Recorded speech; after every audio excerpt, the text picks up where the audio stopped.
Hello everyone! For today's video guys ay isang tutorial for beginners kung paano mag-balance inquiry at mag-withdraw dito sa PNB ATM machine gamit ang PNB ATM card. Okay, so bago po tayo magsimula at kung bago ka lang sa YouTube channel na to at hilig mo ang mga online tutorials and online tips, ay ini-encourage po kita na mag-subscribe sa channel na to at nang sa ganoon ay maging updated ka po sa mga bagong online tips and tutorials na kagaya nito. Okay, una po ay punta po kayo sa pinakamalapit na PNB ATM machine at huwag niyo pong kakalimutan ang inyong ATM card. Okay, so ngayon po ang gamit ko dito ay PNB ATM card. But pwede naman po any banknet na ATM card ang gamitin nyo. Kahit hindi po PNB ATM card ay pwede po dito. Okay, so kapag nandito na po kayo guys, ay i-insert nyo po sa ATM machine ang inyong ATM card. And make sure po na ganito ang position ng card. Tatandaan nyo po ang chip ay dapat po ay nakaganito yung position. Okay, and then insert nyo na po.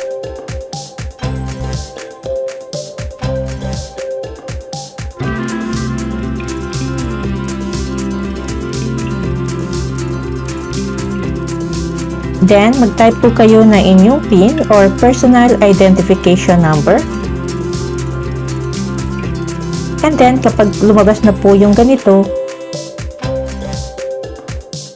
ay press nyo po itong balance inquiry.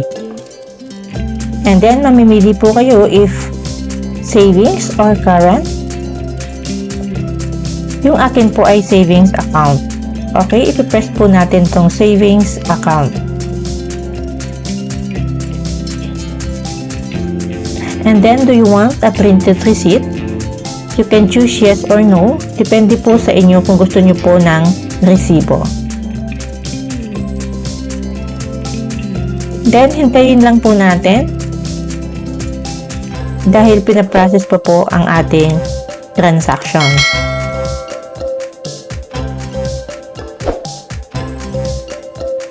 Okay, kapag naka-display na po yung ating available balance, at kung gusto nyo pa po ng another transaction, you can choose yes or no. No if tatapusin na natin yung transaction, but if you want to withdraw, you can choose yes po. Okay, for me, ay pipiliin ko po itong yes.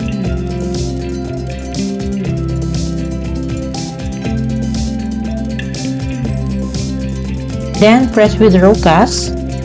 This is savings account. And then, mag-enter po kayo ng inyong desired amount to withdraw.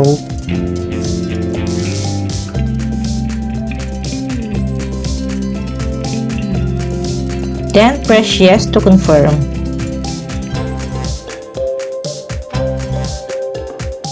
Okay, so dahil tigwa 100 peso bills lang po ang available nila sa ngayon, so hindi po nila maibibigay yung 20,000 pesos.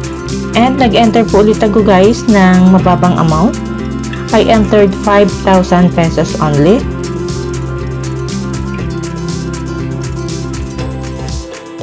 And then press niyo po ulit itong yes to confirm.